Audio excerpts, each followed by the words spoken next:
The Democratic Alliance is in court to challenge the classification of the Lady R report. In an application filed in the Pretoria High Court, the party is challenging President Cyril Ramaphosa's bid to keep the report into alleged weapons smuggling to Russia secret.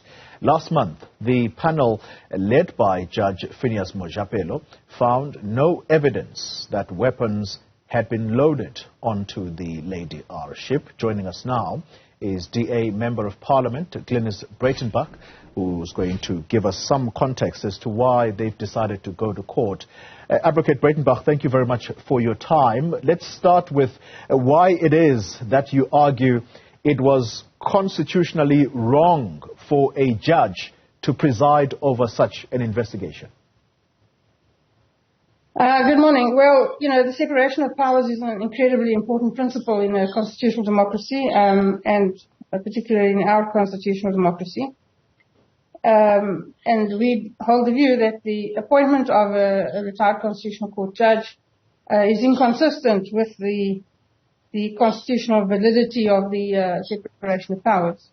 It's terribly important for the three arms of state to be kept separate and to be kept visibly separate. By appointing the independence of the judiciary is the most important aspect of the judiciary, and by appointing a constitutional court judge, and let me point out right at the outset that we're not accusing either Justice Mojapelo or the President of Malafides here. We accept that they both thought that this was okay. So we're not saying that there was anything shady about this appointment. Our view is, our point is that the importance of the separation of powers has been muddied, possibly inadvertently, probably inadvertently, by this appointment, and it needs to be corrected because the independence of the judiciary is the most important aspect of the judiciary. And it's also a perception of independence that is important. And by appointing Justice Mojapelo to conduct a secret investigation that's not going to be published, the terms of reference of which are a secret, and is not a commission of inquiry, not done in terms of those sections of the Constitution that apply to a commission of inquiry, and housed within the presidency, working from out of the presidency, and all their correspondence on the letterheads of the presidency creates the impression that these two institutions, the executive and the judiciary, have mingled. And that is a dangerous perception. So perceptions must be avoided at all costs. Yeah. And that is why we are taking this matter to court. It is not uncommon, Advocate Breytenbach, for a retired judge to be called upon to preside over an investigation of some sort. And there are many cases to look back into, including, if you like, the matter of what has later, once that commission of inquiry had concluded its work, it later became known as a whitewash. I'm talking about the investigation into the arms deal. And all I'm saying is that what is it about this specific investigation that makes it unconstitutional for a judge to not preside over it? Yes, retired judge, and you've already set out that you're not accusing them of any cover-up. So I'm confused, and I'm sure a number of South Africans may also just be confused as to why it is that a judge could not be trusted with this work. We're not suggesting for one moment that the judge could not be trusted with the work. As I've said, no fingers are pointed at anybody, and no Malafides is alleged. So there's no suggestion that the judge could not be trusted. Of course, Justice Mojapelo's reputation stands on its own two legs, and there's no suggestion that he can't be trusted. Yeah. It's not so that judges are retired judges, or judges are often appointed to investigate matters. In fact, it's not the job or the purview of judges to investigate anything at all. They make findings. So it's an unusual condition for a judge to be investigating anything in the first place. Mm. But this is not a commission of inquiry. It's usual for judges to head a commission of inquiry.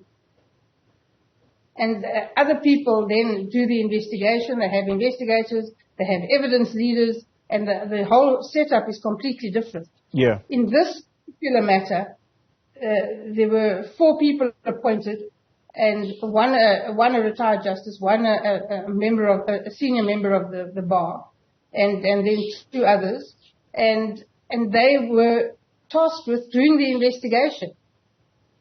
So the judge was required to do an investigation, and that is unusual. It is not the norm, and because it was not closed with the legitimacy of a commission of inquiry, because it was not set up in terms of that portion of the Constitution, and it later transpired that it was only an investigation and not an inquiry, and a secret investigation at that, with no powers to subpoena, terms of reference not gazetted, not published, they were a secret, nobody knows what they were. Yeah. Findings that are going to be kept secret, that is a cause of concern. It's our view and it's our submission that the using of a judge, however innocently, the using of a judge to lead that type of investigation muddies so badly the principle of the separation of powers that it needs to be set right in a court. The judiciary must not be tainted with doing, for want of a better description, the dirty work of the executive. Sure. And what has happened here, that is the perception of what has happened here. Again, no mala fides are alleged. We're going to court about a principle that we believe is exceptionally important, upon which a constitutional democracy turns, and that is the separation of powers, and more particularly the independence and the perceived independence of the judiciary. Okay, all right. And I know I need to release you in a moment. So, final question to you then. What would have been the ideal situation, and add to that, what will your prayers be in court then?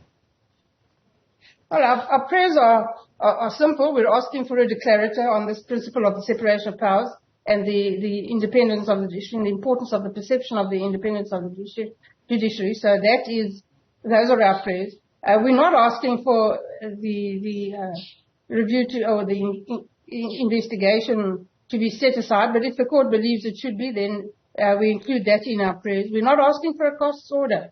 We're just asking for a declarator with regards to the very important principle of the separation of powers, not allowing those to overlap with other branches of the executive or the legislature, and upholding the very important principle of the independence of the judiciary. Those are our prayers. That is what we have to do. If the president wanted to avoid this kind of thing, then he should have made it a formal commission of inquiry, clothed it with the legitimacy of that, and then had a proper commission where there were evidence leaders, where there were proper investigators, and the judge merely headed that inquiry in order to make findings from the evidence presented. If the report is set aside, would you be satisfied with that as well, should it come to be? It's not our prayer. It's irrelevant to this principle of the independence of the judiciary and the importance of the separation of powers. All right. Advocate Glyniss Breytenbach, thank you very much. A member of Parliament for the Democratic Alliance. Thank you very much for your time.